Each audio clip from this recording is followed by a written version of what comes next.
जगदम्बे मात की जय। श्री हरि ओम श्री परमात्मने नमः। श्रीमद्वैपायन मुनि वेद व्यास प्रणीत महाभागवत देवी पुराण 17वां अध्याय। भगवती गीता के वर्णन में ब्रह्म योग का उपदेश। पांच भौतिक देह, गर्भस्थ जीव का स्वरूप तथा गर्भ में की गई जीव की प्रतिज्ञा, माया से आबद्ध जीव का गर्भ से बाहर आने पर अपने वास्तविक स्वरूप को भूल जाना, विषय भोगों की दुख मूलता तथा देवी भक्ति की महिमा। हिमालय बोले, शिवे, यह पंचभूतात्मक देह ही दुख का कारण है, क्योंकि उससे विलग जीव दुखों से प्रभावित नहीं होता। माता महेश्वरी, जिस देह को प्राप्त कर यह जीव पुण्य कार्य करके स्वर्ग प्राप्त करता है, वह यह देह किस प्रकार उत्पन्न होता है और यह जीव पुण्य के क्षीण होने पर पुनः पृथ्वी पर किस प्रकार उत्पन्न होता है। यदि आप मुझ पर कृपा रखती हैं तो उन बातों को शीघ्र ही विस्तार पूर्वक मुझसे बताइए। श्री पार्वती जी बोली, पृथ्वी, जल, अग्नि, वायु और आकाश, इन पंच महाभूतों से यह देह निर्मित है, इसलिए यह पांच भौतिक कहा गया है। इन पांचों में पृथ्वी तत्व तो प्रधान है और शेष चार की उसके साथ सहभागिता मात्र है। गिरिराज, वह यह पांच भौतिक देह भी चार प्रकार का कहा गया है, जिसे मुझसे समझ लीजिए। अंडज, स्वेदज, उदभिज और जरायुज, ये उसके भेद हैं। महाराज, उनमें पक्षी, सर्प आदि अंडज हैं, मशक आदि स्वेदज, वृक्ष, झाड़ी आदि सुषुप्त चैतन्य वाले उदभिज और मनुष्य, पशु जरायुज।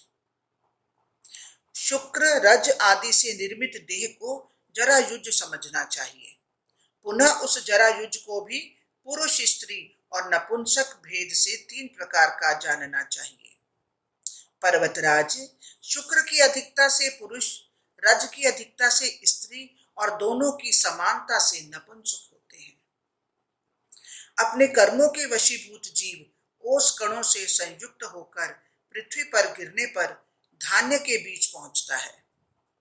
वहां रहकर चिरकाल तक कर्म भोग करता है, पुनः जीवों के द्वारा उसका भोग किया जाता है। तदंतर पुरुष के देह में गुह्येंद्रियों में प्रविष्ट होकर वह वीर्य रूप हो जाता है। उसी कारण से वह जीव भी वीर्य में सन्निविष्ट हो जाता है। महामते, तत्पश्चात ऋतु काल में स्त्री के साथ पुरुष का संयोग होने पर वीर्य के साथ साथ वह जीव भी माता के गर्भ में पहुंच जाता है। राजन, रजोधर्म के चौथे दिन स्त्री ऋतु स्नान करके शुद्ध होती है। उस दिन से लेकर 16वें दिन तक ऋतु काल कहा गया है। पर्वत श्रेष्ठ, विषम दिन में समागम करने से स्त्री और सम दिन में समागम करने से पुरुष की उत्पत्ति होती है। पिताजी, ऋतु स्नान की हुई कामार्त स्त्री जिसके मुख का दर्शन करती है, उसी की मुखाकृति की संतान जन्म लेती है।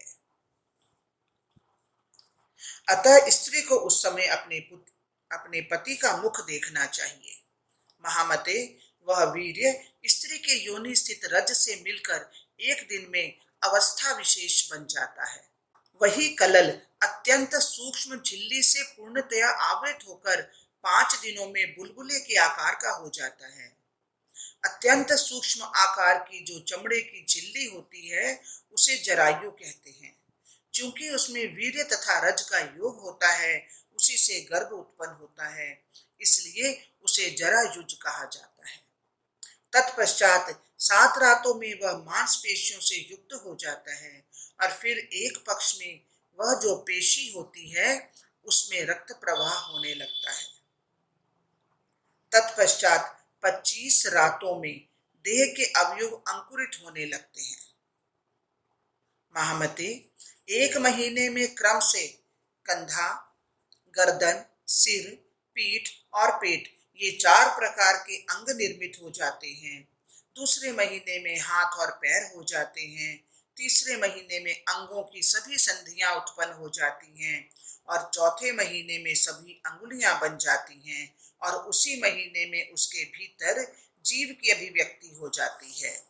तब माता के उदर में गर्भ चलने लगता है। पांचवें महीने में नेत्र, कान और नाक का निर्माण होता है और उसी महीने में मुख, कमर, गुदा, शिश्न, लिंग आदि गुह्य अंग और कानों में दोनों छिद्र भी बन जाते हैं। उसी तरह छठे महीने में मनुष्यों की नाभि बन जाती है और सातवें महीने में केश, रोम आदि उग आते हैं। आठवें महीने में गर्भ में सभी अवयव स्पष्ट रूप से अलग अलग बन जाते हैं। इस प्रकार पिताजी जन्म के पश्चात उगने वाले दाढ़ी, मूछ और दांत आदि को छोड़कर सभी अंग क्रम से निर्मित हो जाते हैं। नौवें महीने में जीव में पूर्ण रूप से चेतना शक्ति आ जाती है।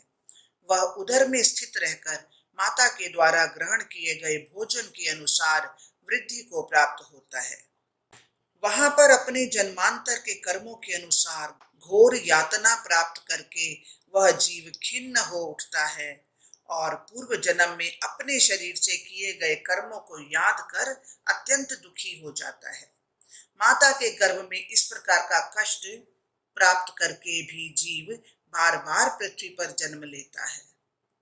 गर्भावस्था में वह जीव मन में यह सब सोचकर स्वयं से यह बात कहता है, मैंने अन्याय पूर्वक धन कमाया और उससे अपने कुटुंब का भरण पोषण किया, किंतु दुर्गति का नाश करने वाली भगवती दुर्गा की आराधना नहीं की। अब यदि गर्भ के दुख से मुझे छुटकारा मिल जाए तो मैं पुनः महेश्वरी दुर्गा को छोड़कर विषयों का सेवन नहीं करूंगा और सर्वदा समाहित चित्त होकर भक्ति पूर्वक उन्हीं की पूजा करूंगा। पुत्र, स्त्री आदि के मोह के वशीभूत होकर तथा सांसारिकता में अपने मन को आसक्ति करके मैंने व्यर्थ में अनेक बार अपना अहित कर डाला। इसी समय उसी के परिणाम स्वरूप मैं यह असहनीय गर्भ दुख भोग रहा हूं। अब मैं पुनः सांसारिक विषयों का सेवन नहीं करूंगा। इस प्रकार अपने कर्मानुसार अनेक प्रकार से दुखों का अनुभव करके वह जीव अपने अंगों में मेदा और रक्त लपेटे हुए झिल्ली से आवृत होकर प्रसव वायु के वशीभूत योनि के अस्थि यंत्र से पिसा जाता हुआ उसी प्रकार योनि मार्ग से बाहर निकलता है जैसे पातकी जीव नरक से निकलता है।